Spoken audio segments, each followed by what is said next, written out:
In the Victorian era, there was a group of artists under the name Pre-Raphaelite Brotherhood. They were interested in poetry and literature as much as the visual arts, and in a move to restore meaning in art, they often depicted scenes from literature and the Bible. Pre-Raphaelites focused on realism, attention for detail, and nature, and they sort of went against the contemporary rules of picture making to achieve this.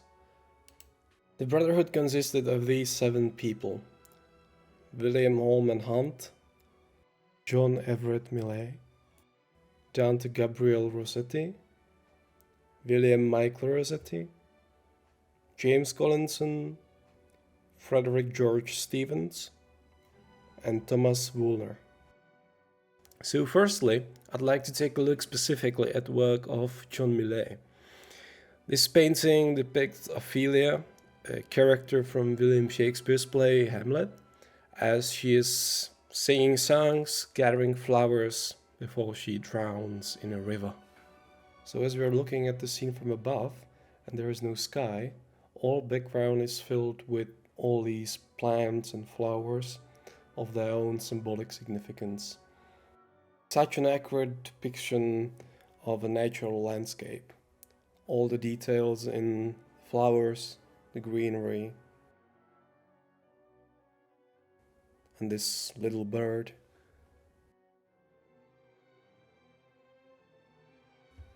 Another painting from John Millay. This picture refers to a poem by Alfred Tennyson, Mariana, and it shows a woman, Mariana, in this glorious long blue dress as she just stood up from the embroidery, on which she's been working for a very long time probably. So she stretches her back, and she seems to be in the midst of a terrible melancholy. It seems like she has been sitting too long and she must stand up to stretch. She's also surrounded by all those beautiful stained glass windows through which some green branches are visible. If we look for the details, we see some leaves have fallen on the embroidery and more onto the floor. And then there's this little mouse. So that was John Millay. The Return of the Dove to the Ark is another painting by John Everett Millay. The painting portrays a scene from the Bible. 2 of Noah's daughters-in-law nurture the dove that has returned to the ark bearing an olive branch. So the 2 daughters of Noah are standing on a floor made up of straws, holding the dove and the olive sprig. Although the background is typically dark, the details are painted with astonishing fidelity, and again it feels like he just took a picture of them. Just look at the floor covered with these straws.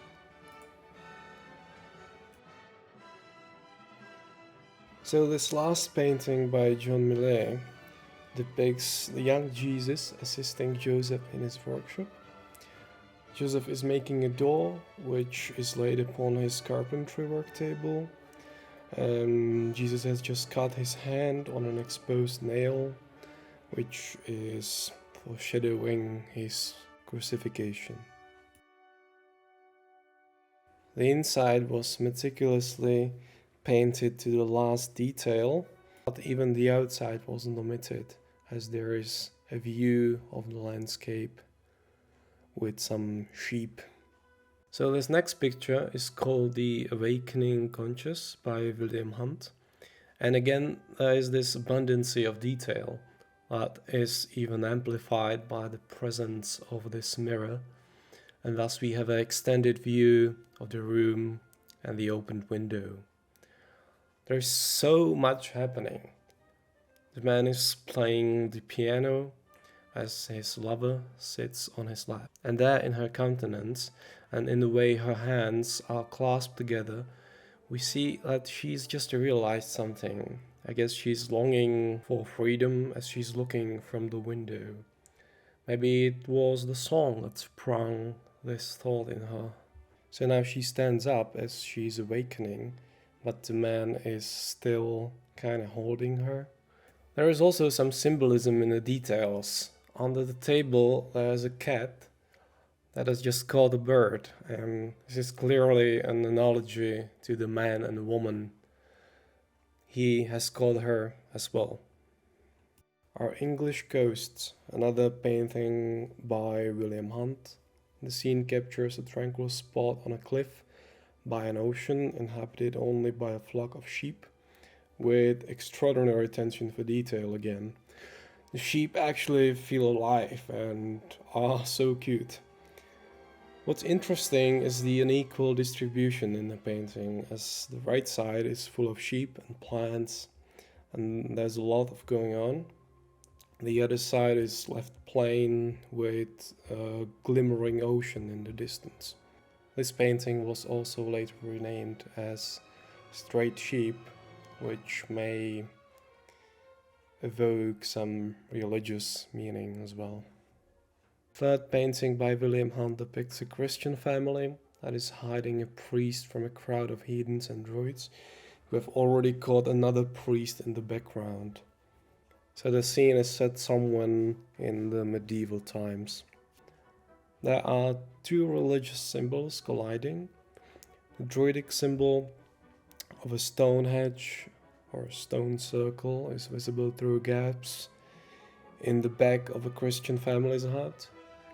The Christian symbol of the red cross, crudely painted on the stone, is shown within the Christian family's hut. And again, it feels like there is so much going on. There's nothing to just fill some of the space.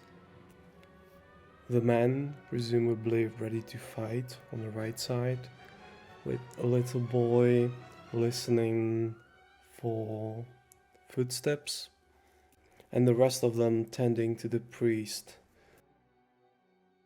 The light of the world. Still William Hunt.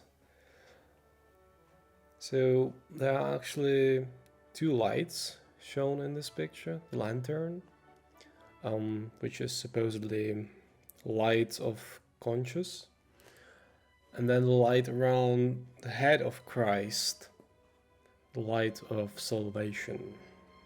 So there is a door that represents the human soul. The rusty nails and its hinges overgrown with ivy are intended to show that it has either never been opened or it has been shut for a long time.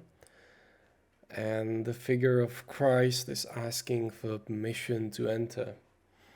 The lack of a handle also shows that it can only be opened from the inside.